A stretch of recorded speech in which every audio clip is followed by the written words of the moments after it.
Hello, dear student. Welcome again to this class of business studies. We shall continue our lecture further with the forms of business organization. And in our course of discussion, today we shall study about the cooperative society. Before we start our discussion about cooperative society, it is imminent for us to know what has been the underlying circumstances under which these forms of business organization came into existence. Was it the limitation of some of the business, or it is due to some societal phenomenon that has resulted into the formation of these forms of business organization? So let us go into the backdrop and see how it came into existence. We all are aware, and probably in class 10 we have come across the Industrial Revolution.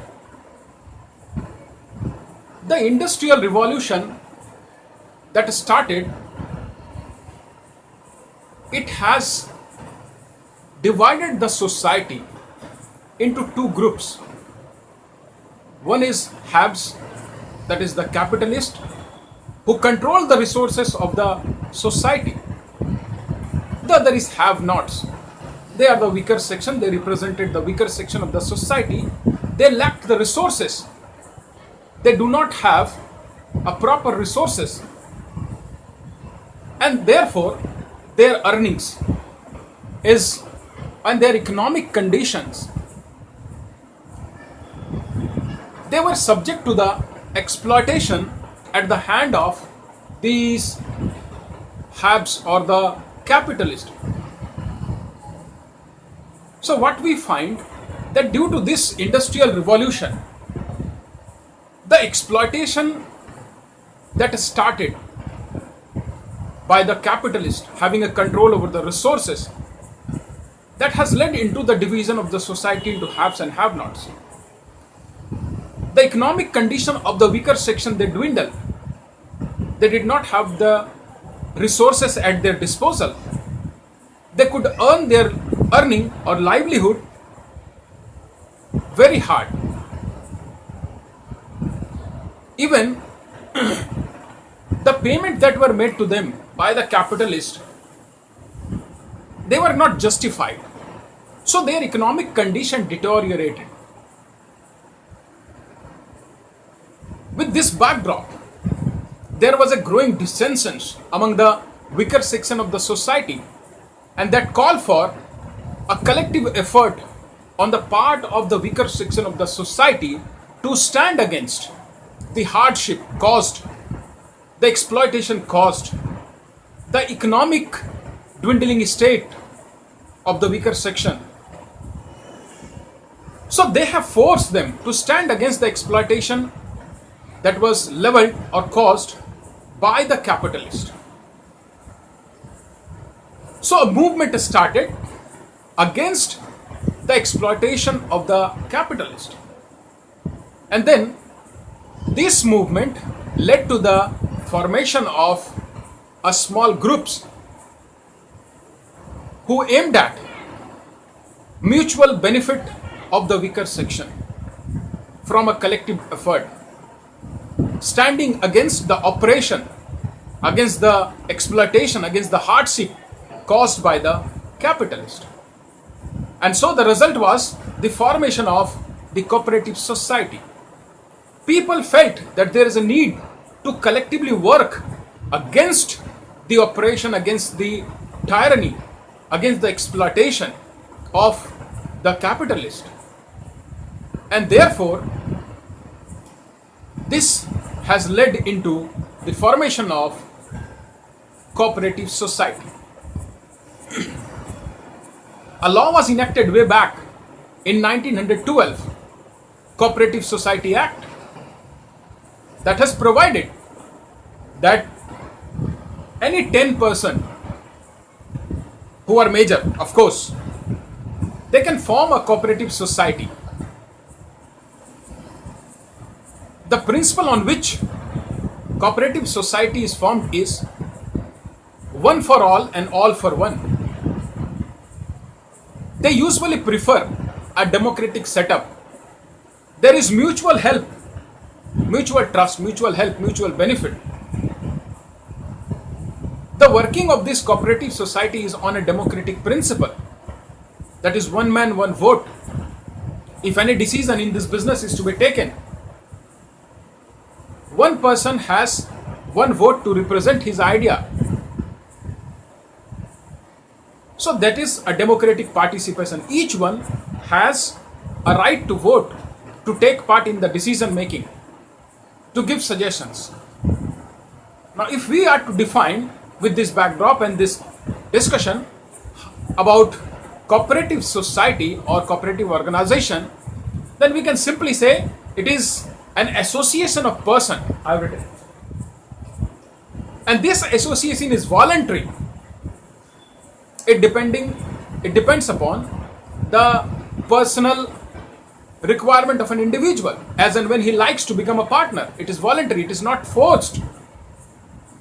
So it is a voluntary association of person to start a democratic form of business, contributing some joint owned fund or collective fund. There is a business. Now this business will work on a democratic principle. Democracy, everybody has a right to participate, to elect a government. Simply, so when in the course of running a business, each and every member will have a right to participate in the business. So they start a democratic organization with the collective contribution of capital or funds. And the purpose is for mutual benefit, for mutual help. So the definition is, it is a voluntary association of person on the basis of some equality. Now equality over here point out the need. Each of the partner, each of the member, they have equal needs. That is mutual help to counter against the operation of the capitalist, or to counter against the exploitation, against any form that exists in the society. So, on the basis of equality, to protect their interests, the purpose is obviously that they should not be oppressed, they should not be exploited, and their interest may be protected. Their interest may be taken care of. Due importance would be given to their interest. So to protect their interest on a democratic basis, that is setting up an organization on a democratic principle, where everyone has a participation. That is democratic basis. The business will have a democratic participation and with collectively owned fund. The fund that is provided, it would be collective. It is not that one partner or one individual member would participate or lend the entire capital that is required to be invested in a cooperative society business.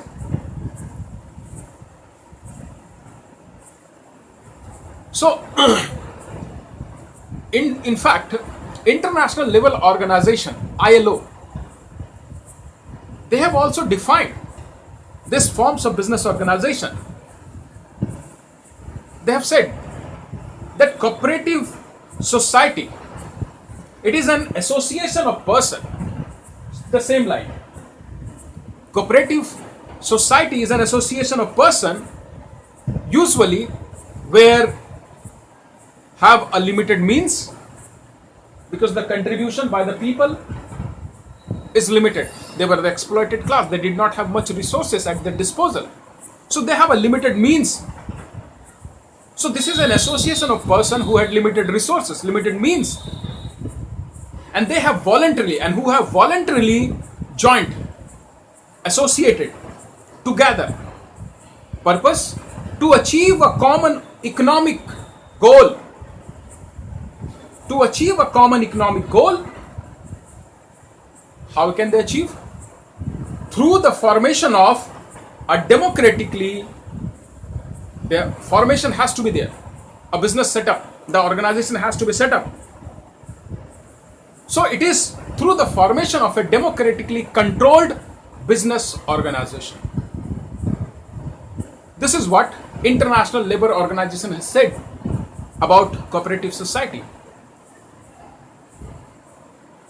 So that has been the backdrop of formation of the cooperative society,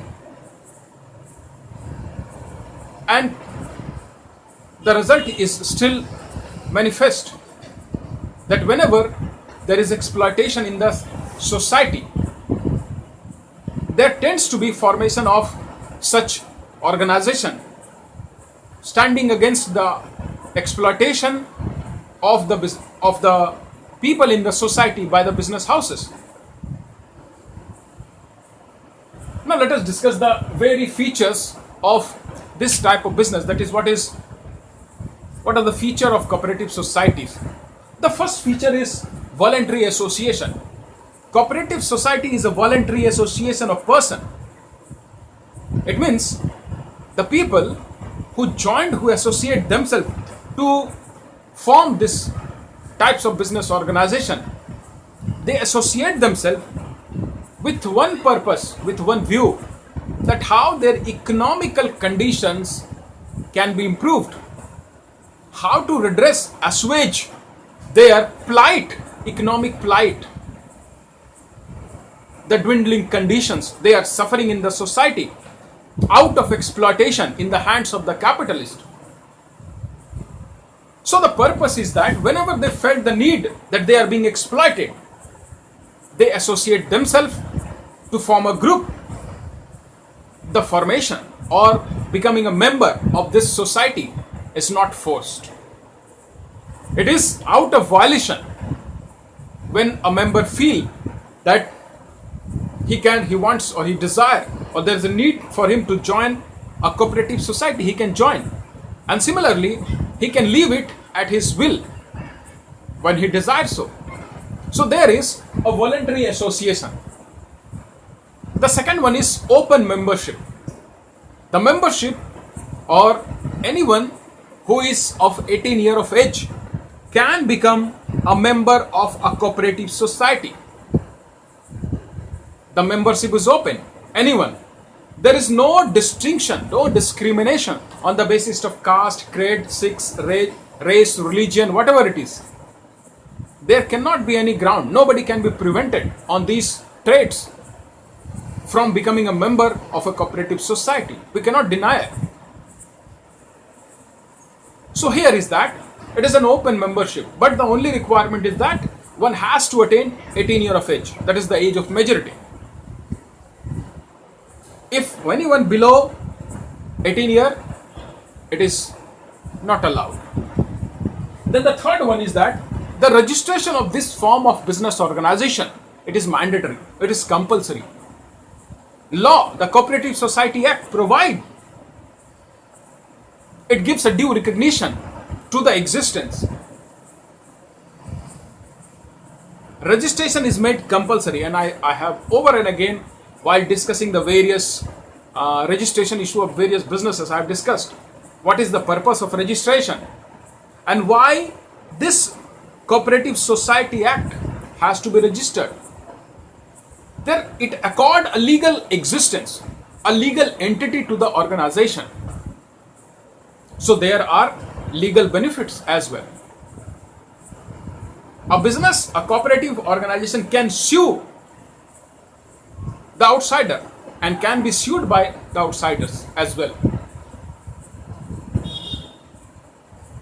So the registration of this cooperative society is mandatory. There has to be 10%. You have to comply with the minimum requirements, and then you have to get itself registered under the Cooperative Society Act of 1912.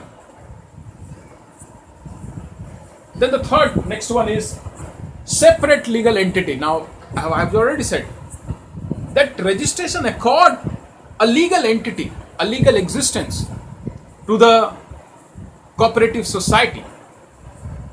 The member may increase and decrease It may leave, they may come and join. But this society, this form of business organization, it continues to exist.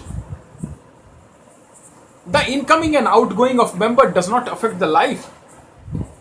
Similarly, any event like death, incapacity, lunacy, it does not affect the member of this business organization. So it has a separate legal entity.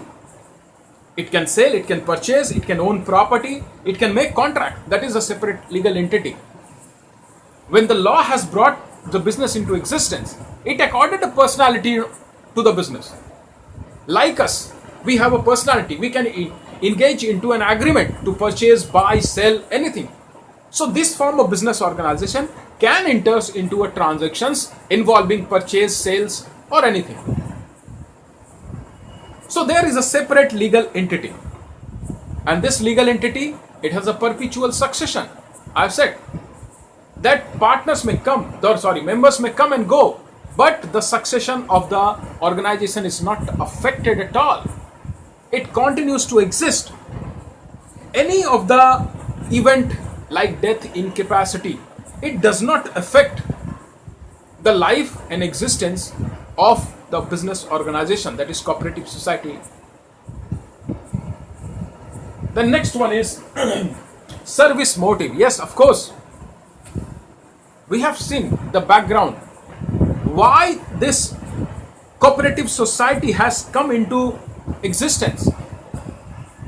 People have associated because they wanted a maximum service out of their contribution. When they joined together, they had in mind that each of them, they would work towards providing or rendering mutual benefits, standing against any forms of exploitation. So the purpose over here is rendering service to the member, not profit. Service is the main motive and not the profit earning, which is the aim or which propels these forms of business organization to exist and work. The members who have associated, they may have some monetary dealing, but the purpose is not to earn profit, but to rather render services to the member, to provide some benefits for which they have formed this society. Suppose the consumer, they stand against a retailer that there is a lot of middlemen and the price of the commodity on account of being middleman involved in the transactions get hiked, increased. So let us cooperate together and form a society. We would purchase the good bulk from the direct manufacturer. We will not have any middleman. This would reduce the cost. And the benefit of this reduced cost is economical good that would be available to all the members of the society. Similarly, farmers may associate because credit is not easily available. So farmer may easily cooperate for rendering assistance, mutually assisting them for farming techniques, farming seeds, farming finance. So there can be various types of society that can be formed, but the purpose is rendering services for mutual help. It is not for earning profit. Another feature is democratic management. Now, how the business is being governed? Cooperative society work on a democratic principle. The management of cooperative society is on a democratic principle. And this democratic principle says that one man has one vote. It means every person in the cooperative society or cooperative organization has a right to give his opinion. Decision may be taken by majority, but everybody has a right to give their opinion. It is not that the business will decide only by the few, or any important decision will be taken by only few. No, there is a democratic principle, and the democratic principle is one man, one vote, or rather for mutual benefit, that is one for all and all for one. This is one. This is the principle. Each for all and all for each. So they work, they stand collectively for each, and each stand for all. So that is a democratic management. Whoever is elected to govern the business in the management, it is done through these collectively decision making. One man has one vote, so everybody has a right to give his opinion about any decision, about appointment of a managerial person. Then coming to the next, that is cash trading. Now this is the most important feature. Whatever activities is carried on by this cooperative society, the object for which they have been formed, generally cooperative society carries all its operation on cash basis. There is no credit transactions. Whatever resources they have, we know they have a very limited resources. And secondly, they cannot access many of the financial sources. They lack the resources to access those resources, or they do not have such earnings, because we know it is formed for service motive, not for earning, and therefore they may suffer from lack of capital.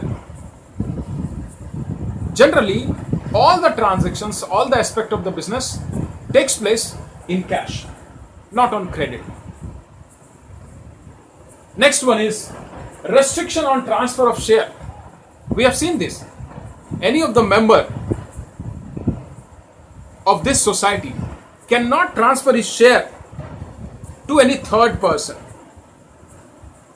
Generally what happens, that there may be in other form of business, the shares of a one partner or one member can be freely transferred, as in case of company.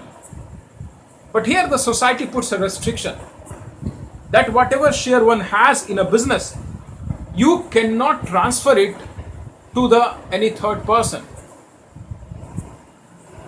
Even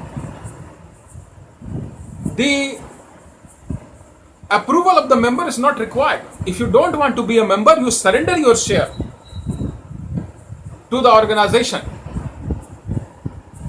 and leave the organization. But the share that you represent, it is not transferable. You can take your contribution, you can leave the membership, but you cannot transfer the shares. And finally, we have state control. State control is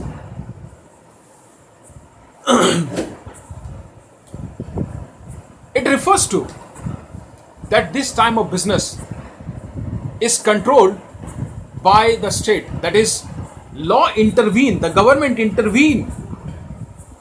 The activities are under the surveillance. How? Now this points out that this form of business, they have to render their accounts to the registrar of the cooperative society every year. They have to render an explanation of the activities they have entered into, whether it involve any illegal cash transfer or not, whether all the activities were legal or not. So they have to render an explanation. Now this is the state control. The government thereby controls the activities, that since the organization has to give an explanation and render the accounts of its activities, it is under a state control. And finally, we have distribution of surpluses. So after comparing the revenues that it has earned, it has saved in all the transactions, if there is any surplus, that is distributed among all the members equally. So have a look at this and please take your notes. We shall continue our discussion. Till then, keep learning.